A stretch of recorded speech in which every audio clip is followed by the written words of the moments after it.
제목으로 시간 같이 말씀을 나누고자 합니다.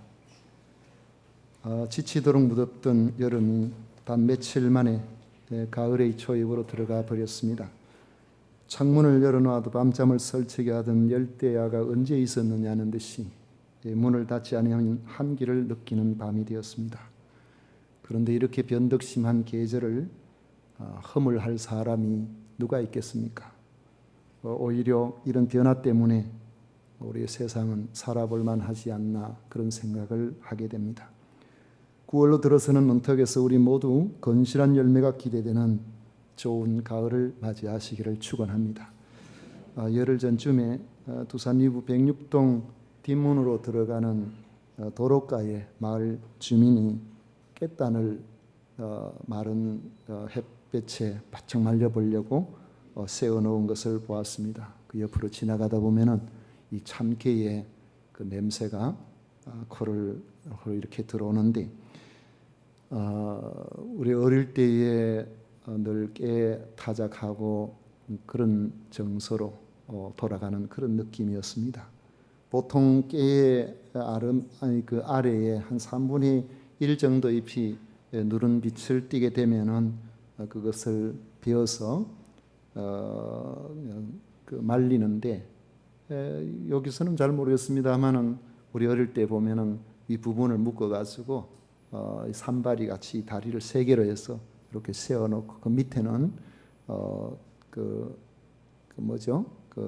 바닥에 비닐 같은 거 이런 거 깔아서 그 깨알이 쏟아져도 다른 데로 가지 않도록 이제 그렇게 하는데, 이 깨라는 것이 제가 보면서 너무 일찍 뺀 것 아닌가, 전부 다 파랗더라고요.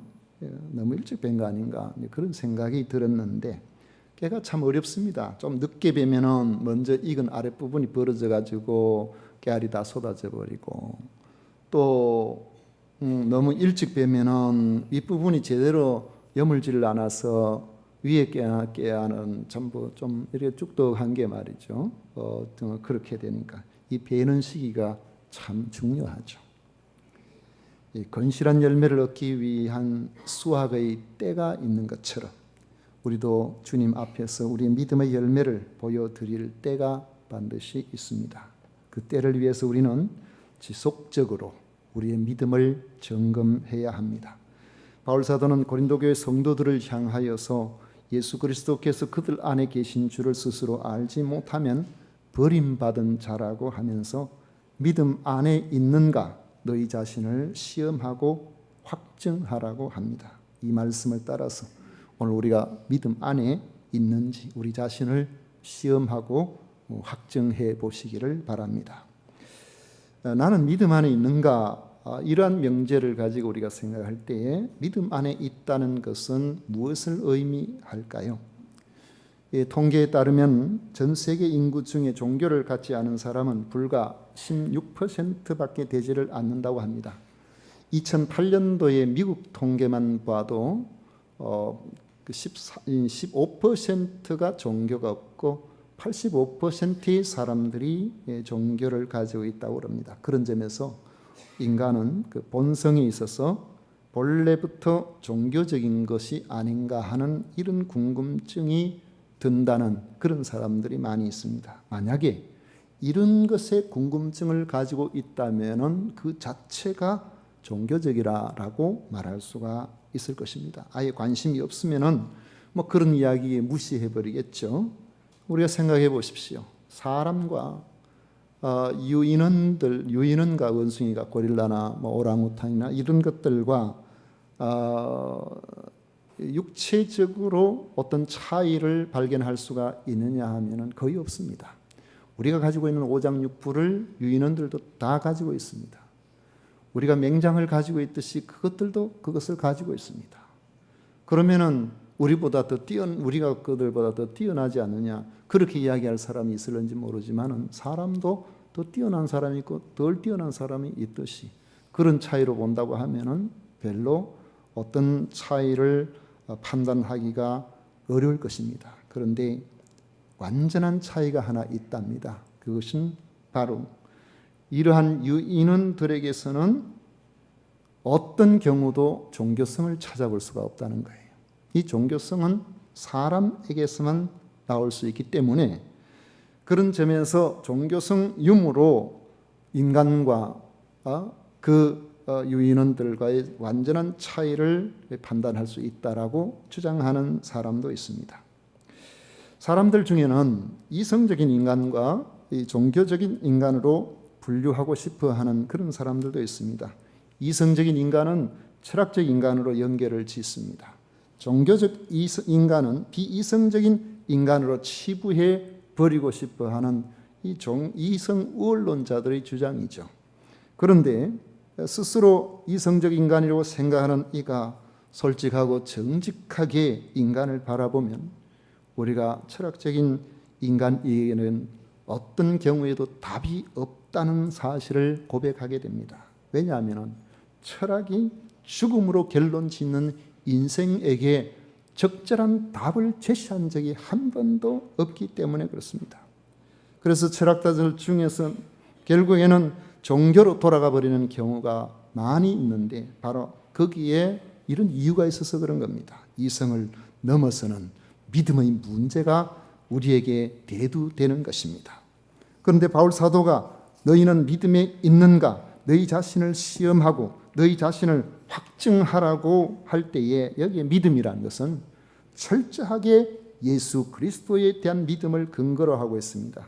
오늘 읽은 말씀 중간에 보면 예수 그리스도께서 너희 안에 계신 줄을 너희가 스스로 알지 못하느냐고 확인해 주고 있습니다. 이 세상에는 수많은 종교가 있고 그 종교를 따르는 믿음이 있습니다. 또 기독교라는 이름 안에도 다양한 교파가 있고 심지어는 이단들도 무수하게 많습니다. 그들도 나름대로의 믿음이 있고 그 믿음을 따르는 삶이 있습니다. 그렇다면 사도가 말하는 자신을 시험하고 확증해야 할 믿음이 무엇일까요? 자기 안에 예수 그리스도께서 계신다는 증거로서의 믿음과 삶을 말하고 있다는 것을 우리가 기억해야 됩니다. 바울 사도의 관점에서 자신이 예수 그리스도 안에 있는 그 믿음, 그 안에 있는가 하는 것을 오늘 여기 말씀에는 스스로 시험하고 확증하라는 것입니다. 이것을 위해서 네 가지를 생각해 보려고 합니다. 첫째로는 예수 그리스도를 믿는 사람은 죄에 대한 인식이 남다릅니다. 의인은 없나니 하나도 없다고 했고 죄의 삭은 사망인데 한 번 죽는 것은 사람에게 정해진 것이요 그 후에는 심판이 있다고 성경은 말씀하고 있습니다. 나도 죄값을 치러야 할 죄인으로 사망이 확정되어 있고 그 후에는 심판을 받게 되어 있다는 두려움 때문에 우리는 화로다 나여 망하게 되었도다. 이 죄 앞에 우리가 정직하게 우리 자신들을 돌아보게 되면은 나의 이 죄 문제가 해결될 방법은 전혀 세상에서 찾을 수 없기 때문에 나의 의지로도 나의 능력으로도 이 문제를 어떻게 해볼 수가 없기 때문에 내가 제대로 살아보려고 힘쓰고 애쓰고 난 다음에 돌아보면은 완전한 나의 모습이 아니라 외식적인 나의 모습만 발견되는 우리 자신들 때문에 절망할 수밖에 없게 되어 있는 것입니다. 반면에 예수 그리스도를 믿지 않는 사람들은 죄에 대해서 느긋합니다. 죄에 대해서 상대적인 생각을 갖게 됩니다. 죄를 심각하게 생각하지를 않습니다. 그러므로 자기가 마음 내키는 대로 살게 되고 그리고 자신의 잘못에 대해서 변명거리를 많이 준비하고 있습니다. 누가 그러니까 나도 이렇다. 누구보다는 내가 좀 더 낫다. 나도 나름대로 바로 살아보려고 애를 썼다. 아니면은 온갖 이성적인 잣대나 보통 사람들이 말하고 있는 인간들이 보편적인 정서에 입각해서 그 정도 죄를 짓지 않는 사람은 어디 있느냐는 식으로 묻어가 버리려고 하기도 합니다. 그러나 믿음 안에 있는 이들은 자기 죄에 대해서 민감하게 생각할 수밖에 없게 되어 있는 것입니다. 누가 뭐라고 하든 다른 사람이 어떠 하든지 하나님 앞에 서야 될 사람은 그들이 아니고 바로 나기 때문에 그들이 아니고 바로 내가 하나님 앞에서 직고해야 될 때가 오기 때문에 그런 것입니다. 만약에 우리가 죄에 대해서 느긋하다면 우리는 믿음에서 벗어난 자라고 말할 수가 있습니다.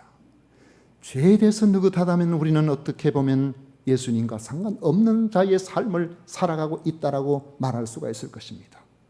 예수 그리스도를 믿는 자는 죄에 대해서 심각하게 생각을 한다는 것을 우리는 기억해야 됩니다. 또 한 가지는 예수 그리스도를 믿는 자는 자기 죄 해결에 대해서 인식이 특별합니다. 아무리 바르게 살려고 해도 하나님 앞에서 스스로 의롭게 될 능력이 전혀 없다는 사실을 인정할 수밖에 없습니다. 그래서 절망하고 탄식하는 것이죠. 그런데 어느 순간에 나의 죄값을 예수 그리스도를 통해서 완전히 지불되었다는 사실과 이것을 믿기만 하면 죄를 사함받고 심판을 면하게 한다는 복음을 듣습니다. 이 뉴스를 들을 때에 하나님의 성령께서 임한 그러한 사람은 이것을 아멘으로 받아들이게 되는 것입니다. 이런 사람을 믿는 자라 그렇게 말하죠. 에베소서 1장 7절에 보면 우리는 그리스도 안에서 그의 은혜의 풍성함을 따라 그의 피로 말미암아 속량 곧 죄 사함을 받았느니라 했습니다. 로마서 8장 1절 말씀에 보면 그러므로 이제 그리스도 예수 안에 있는 자에게는 결코 정죄함이 없나니라고 했습니다. 이는 그리스도 예수 안에 있는 생명의 성령의 법이 죄와 사망의 법에서 너를 해방하였음이라고 선언하고 있습니다. 로마서 6장 23절에 보면 죄의 삭은 사망이요 하나님의 은사는 그리스도 예수 우리 주 안에 있는 영생이라고 말씀하고 있습니다. 그래서 다른 방법으로는 해결할 방법이 없지만 그것을 잘 아시는 공의의 하나님께서 그 죄값을 자기 아들을 통해서 죄 없는 예수님이 십자가에 못 박혀 죽으심으로 이것을 믿기만 하면은 내가 죄가 없는 것으로 받아주겠다. 그것을 하나님께서 우리에게 약속하셨는데 그게 바로 우리를 살리시려는 하나님의 사랑이라는 사실을 우리가 믿게 되는 것입니다. 세 번째로는 예수 그리스도를 믿는 사람은 장래에 대한 소망이 다릅니다. 부산의 어떤 성도님은 예전에 이제 북한에서 살고 있었는데 무슨 일로 그랬는지는 모르겠지만은 밑에 내려왔다가 전쟁이 터져버렸어요.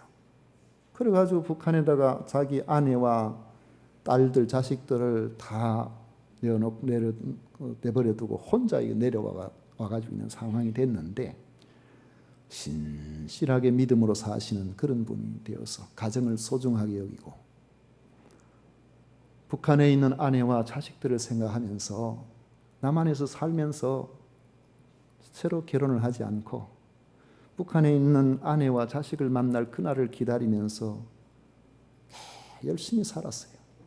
그래가지고 나름대로 돈도 모으고 열심히 저축하고 먹고 싶은 거 다 안 먹고 열심히 저축하고 그래서 주변 사람들이 왜 그렇게 혼자 사시면서 그 빡빡하게 그렇게 사느냐고 좀 잡술 것도 잡숫고 돈 뭐 있어봤자 그 누구 줄 건데 그러냐고 그런 이야기를 해도 늘 검소하게 사셨는데 왜 그렇게 검소하게 사셨냐 그러니까 통일이 되면은 북한에서 고생하는 내 자식들을 위해서 내가 집이라도 한 칸 마련해주고 살 수 있도록 해줘야 되지 않겠느냐. 통일되는 그날을 바라보면서 북에서 고생하고 있는 가족들을 위해서 그렇게 저축을 한다는 거예요. 그런데 20년은 지나고 30년은 지나고 40년은 지나고 통일될 기미는 없고 그렇게 세월이 흘렀어요. 그 연세가 많이 되어서 나중에 거의 90이 가까워 오게 되었습니다. 그분에 대해서 제가 좀 알게 된 거는 그분의 연세가 지금 살아계시면은 저희 아버지하고 연세가 같기 때문에 지금 살아계신 103세인데 그분이 거의 90 될 때까지 정정하게 그렇게 사셨습니다. 열심히 운동. 왜냐하면 나이는 들어도 북에 있는 가족을 만나려면 건강해야 되니까요.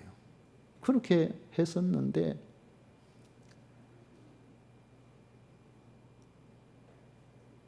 그 이산가족 서로 만나기 위해서 신청하는 게 그렇게 안 되다가 거의 90이 다 돼가지고 그걸 마침 돼가지고 결국 북에 있는 가족 소식들 듣고 만나게 됐는데 자기 아내는 벌써 돌아가시고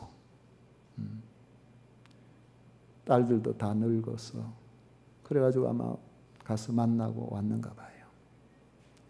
직감했겠죠. 내 생전에는 더 이상 볼 수가 없다.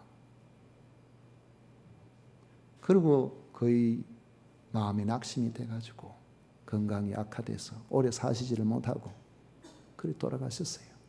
전 그 이야기를 들을 때마다 남북한을 이렇게 갈라놓게 만들고 동족들이 이렇게 고통스럽게 한 그 사람들의 그 책임, 그 죄를 과연 하나님께서는 어떻게 물으실 건가? 속이 많이 상하죠. 사람은 자기 소망을 따라 움직이게 되어 있습니다. 야곱은 자기 아들 요셉이 애굽에서 출세해서 총리가 되었어도 하나님께서 약속하신 땅은 애굽이 아니라는 것을 알았기 때문에 죽을 때에 자신을 하나님이 약속하신 바로 그 땅에 묻히게 해달라고 유언을 했습니다. 야곱의 12아들은 그 아버지의 유언을 받아서 애굽에 얼마든지 좋은 자리에 묻을 수 있지만은 그곳으로 아버지의 시신을 옮겼어요. 요셉도 죽을 때가 가까워오니까 훗날에 그들의 후손을 하나님께서 가나안 땅에 보내실 것이라는 그 약속의 말씀을 믿고 올라가거든 나의 해골을 메고 가나안 땅에 가서 묻어 달라고 유언을 했습니다. 비록 애굽에서 총리를 하고 애굽에서 80년을 살았으니까 그것이 고향이나 다름없음에도 불구하고 하나님께서 약속하신 땅은 애굽이 아니라 가나안 땅이라는 것을 알았기 때문에 자기 몸을 의탁할 땅 한 평도 애굽에서 기대하지를 아니했던 것입니다. 예수 그리스도를 믿는 사람들은 이 땅에서 아무리 열심히 살아도 주님이 부르실 그 날을 기억하고 살아가게 되어 있습니다. 언제든지 주님께서 부르시면 다 내버려 놓고 가야 돼요. 제가 어릴 때 한 20살, 21살, 22살인가요? 그때까지 태어나서 자란 집은 옛날 초가집이었습니다. 군대에 가서 3월 1일 날 입대를 해가지고 6주간인가 있다가 이제 한 5일 휴가를 내줘서 집에 와보니까 집이 없어요. 집이 다 부셔놨어요. 그 왜 그런가 하면 그 당시에 1979년도인데 그 취락 개선한다고 경부선 철도와 고속도로 가까이에 보이는 그 마을들은 전부 서양식 2층 양옥집 비슷하게 예쁘게 그런 식으로 취락 개선을 해야 된다면 나라에서 돈을 줘가지고 집을 전부 새로 짓게 만들어서 이 겉에서 보면 멀쩡한데 속에 보면 난린공사예요. 다 뜯어버리고 잘 데가 없으니까 제 아버지하고 엄마하고 뒤에 그 닭장에서 주무시더라고요. 그 휴가 와가지고는 닭장에서 잤어요. 그런 이제 집을 잘 지었죠. 잘 지어가지고 살았는데, 근데 부모님도 이제 다 돌아가시고 그 집은 또 우리 형제 중에 한 사람에게 상속이 되었다가 그 우리 형님도 그 집을 간수할 능력이 안 돼가지고 팔게 됐는데 여러 해 전에 그 집이 다 뜯겨버리고 거기에 식품 창고가 지금 들어서 있습니다. 제가 전에 한번 말씀을 드렸죠. 제 셋째 형님이 고향에 가서 그 식품 창고 되어 있는 옛날 우리 집 터에 그 앞에 문도 없고 해서 거기에 차를 갖다 댔더니만 그 집 주인이 나와가지고 왜 남의 땅에 차 댔냐고 해서 그러면 마음이 상해가지고 우리가 어릴 때부터 태어나고 자라고 그랬던 그 땅인데 어느 순간에 말이지 주인이 바뀌어가지고 왜 남의 땅에 차 세워놨냐고 막 그런 소리 듣고 나니까 그 다음부터는 고향 가기가 싫다는 거예요. 고향에 사촌 형수가 살고 있는데 가고 싶지 않다는 거죠. 여러분, 우리의 삶이란 게 그렇습니다. 이 땅에 열심히 살아도 우리가 이것인 것처럼 보여도 그게 오래 가지를 않아요. 우리 손에 오래 머물 것처럼 보여도 언젠가는 그게 다 떠나가 버릴 겁니다. 2015년 작년이죠. 국민연금공단 자료에 의하면 연령대별로 생활비 기대치가 나오는데 50대 부부에게 필요한 생활비가 185만 원이랍니다. 60대에게는 160만 원이래요. 70대는 135만 원이래요. 80대는 얼마쯤 되겠습니까? 점점 줄어들어갑니다. 그런데 그것조차도 맛있는 거 사잡숫고 여행 가고 하는 데 드는 게 아니라 거의 병원비로 들어간다는 거예요.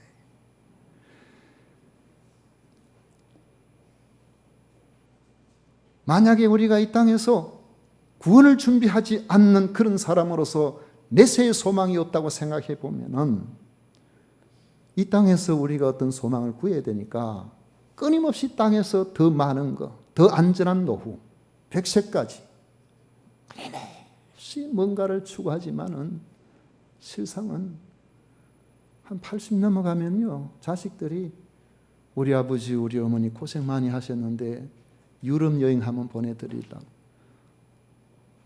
돈을 아무리 많이 주셔도 절대로 안 갑니다. 가서 못 돌아와요.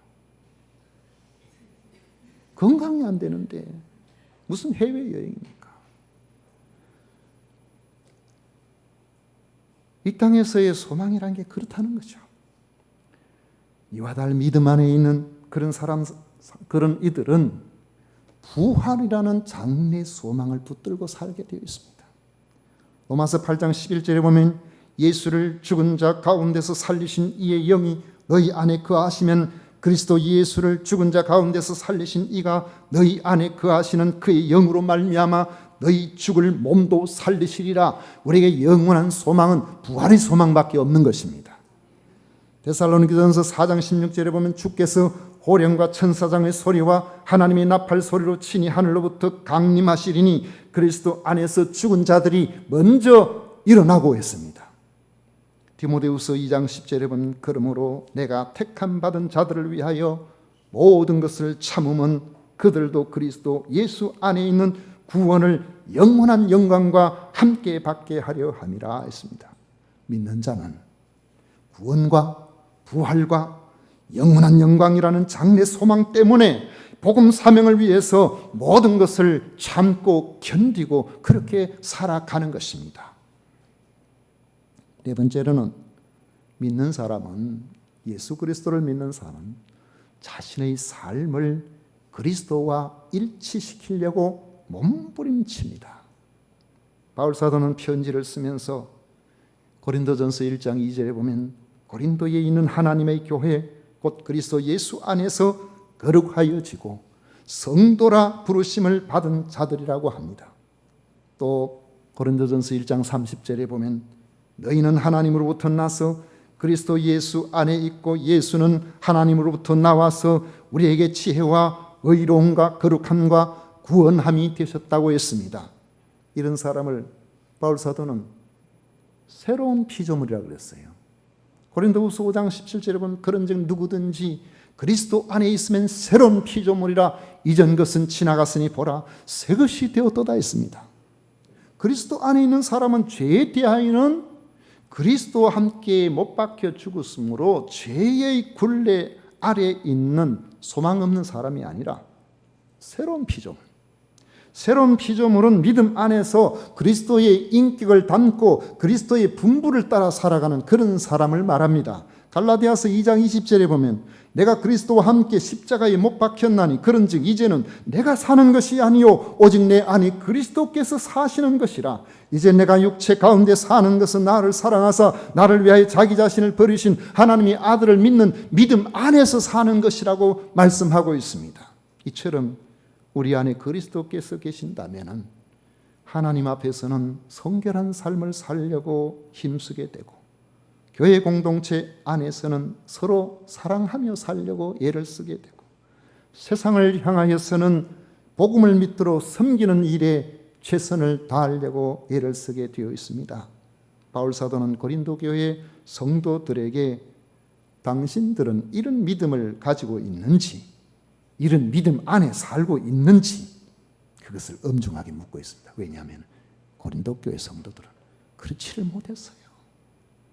고린도 교회 성도들은 바울 사도가 그렇게 복음을 전해서 바울 사도가 그렇게 최선을 다해서 가르쳤음에도 불구하고 떠나고 난 다음에 소식 들어보니까 파가 4파로 나눠가지고 서로 다투고 싸우고 사는 거는 또 얼마나 부득하게 살아가는지. 그런데 뻔뻔한 사람들은 나 그리 삽니다. 그랬어요. 이렇게 말하는지 모르겠어요. 그런데 간사한 사람은 자기도 그러면서 자기 그런 거는 전혀 드러내지 아니하고 누가 그래서 내가 못 믿겠다. 누구 때문에 교회를 못 나오겠다. 누구 때문에 예수 믿어도 어떻다. 끊임없이 다른 사람에게 핑계대고 다른 사람이 어떻다. 뭐 그걸 가지고 제대로 못 믿을 그런 식으로 그렇다고 해서 하나님 앞에서 자기가 자신의 이 잘못이나 자신의 허물이 감해지겠습니까? 우리는 믿음 안에 있는지 그렇게 살아가고 있는지 우리 자신을 봐야 돼요. 누가 뭐라고 하더라도 내 자신을 봐야 됩니다.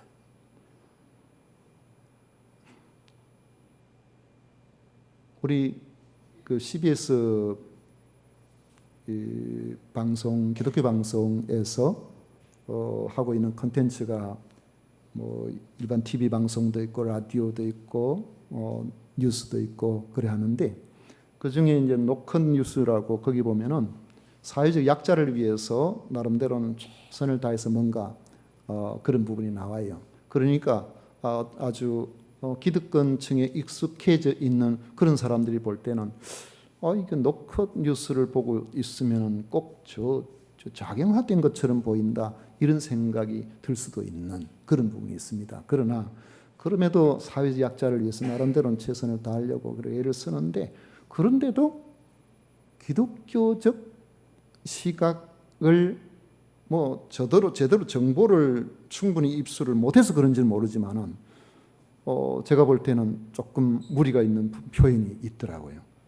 최근에 지난주 뭐 지금 장례를 치렀는지 모르겠습니다만은 저 동쪽에 어느 시에 전 시장을 했던 그런 사람이 스스로 목숨을 끊었어요. 뭐 남의 사정을 우리가 어찌 알겠습니까? 그러나 참 안타까운 일이죠. 시장을 했던 분이 인물도 좋고 참 좋은 분인데 그렇게 했었어요. 그런데 여러 가지 정황으로 왜 그렇게 했을까? 왜 스스로 죽었을까? 그렇게 이야기를 하는데 거기에 유력한 이야기가 지난 4월 달 총선에서 국회의원에 나왔는데 떨어지고 난 다음에 마음에 심각한 우울증이 와서 힘들어하다가 그렇게 스스로 목숨을 끊었다는 겁니다. 그런데 그러한 뉴스들은 우리가 주변에서 뭐 종종 듣기도 하죠.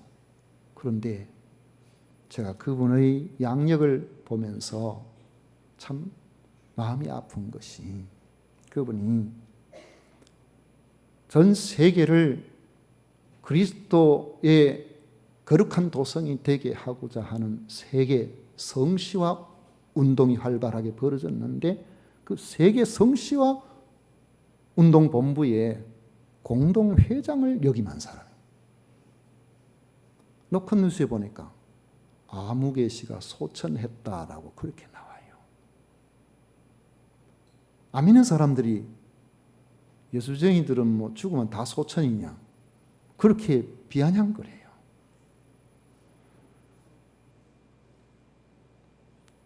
어떤 경우는 제가 보니까 분명히 교인인 것 같은데 국회의원 대단하죠. 그러나 그거 떨어진 것이 과연 자기 생명을 바꿀 정도로 그렇게 중요한 것인가? 여러분 성도들은 하늘 영광을 땅의 소망으로 바꾸면 안 됩니다. 성도들은 강해져야 돼요. 어떤 경우라도 우리의 소망은 우리 주님으로 말미암는다는 사실을 알고 이 땅에서는 다 지나가게 되어 있다는 것을 알고 그런 것이 우리 자신들이 끌려서 마치 하늘 소망이 없는 땅의 소망만을 가진 사람인 것처럼 그렇게 행동하게 되는 것. 왜 그렇습니까? 오늘 바울 사도의 지적처럼 우리가 우리 스스로를 믿음 안에 살고 있는지, 그리스도 안에 있는지, 내가 그리스도 안에서 우리의 모든 소망을 두고 살아가고 있는지 그것을 테스트해 보질 않았거든요. 확증해 보질 않았단 말이죠. 무엇인지 혼동이 일어나 버린 겁니다. 여러분, 우리의 영원한 소망, 쇠하지 않은 소망은 이 땅에 있는 것이 아닙니다. 하나님 나라에 있습니다. 교회 공동체의 일원으로 예수님을 믿는다고 하면서도 불신앙적인 행위를 일삼고 부도덕한 일을 버리지 않고 그래서 사회의 지탄이 되고 하늘 영광이 아닌 땅의 영광에 욕심을 내고 있다면 우리는 과연 구원받은 사람이냐, 그 부분에 대해서 심각하게 스스로를 돌아봐야 된다는 것이죠. 그러므로 우리는 자신을 시험하고 확정하십시오. 나는 죄에 대한 인식을 어떻게 하고 있는지, 안 믿는 사람처럼 그렇게 생각하고 있는지. 우리는 죄에 대해 민감해야 됩니다. 또 한 가지는 죄 해결에 대한 인식을 분명히 하게 하고 살아야 됩니다. 우리의 이 죄 문제를 해결할 수 있는 유일한 길을 하나님께서 허락하신 것은 십자가에 달리신 예수 그리스도 외에 없습니다. 그리고 우리는 장래 소망을 분명하게 해야 됩니다. 대궐 같은 집을 짓는다고 할지라도 그 집이 무너지든지 아니면은 우리가 사는 연조가 그 집에서 얼마나 살게 될는지 그다지 길지 않다는 사실을 우리가 인정해야 됩니다. 나의 삶을 그리스도께서 원하시는 그 소망에 일치하고 우리가 살아가고 있는지 날마다 고민해야 됩니다. 우리는 맹목상 그리스도인으로 만족해서는 안 됩니다. 예수 그리스도께서 너희 안에 계신 줄을 너희가 스스로 알지 못하느냐? 그렇지 아니하면 너희는 버림받은 자니라는 말씀을 우리는 엄중하게 받아들여야 됩니다. 명목상 그리스도인이라면 어쩌면 교회에서 목사, 장로, 권사 귀한 직분으로 불려졌을는지 모르지만 주님 앞에 가는 그날 나는 너를 잘 알지 못하겠다라고 말씀하실지도 모릅니다. 그 사람을 우리는 버림받은 자라고 한다는 거죠. 이왕 예수님을 믿는다면 그리스도 안에 있는 현재와 내세에 약속이 있는 풍성한 삶을 우리가 살아가야 될 것입니다. 특히 우리 모두가 하늘 부자가 되시기를 축원합니다. 기도하겠습니다. 고마우신 아버지 하나님,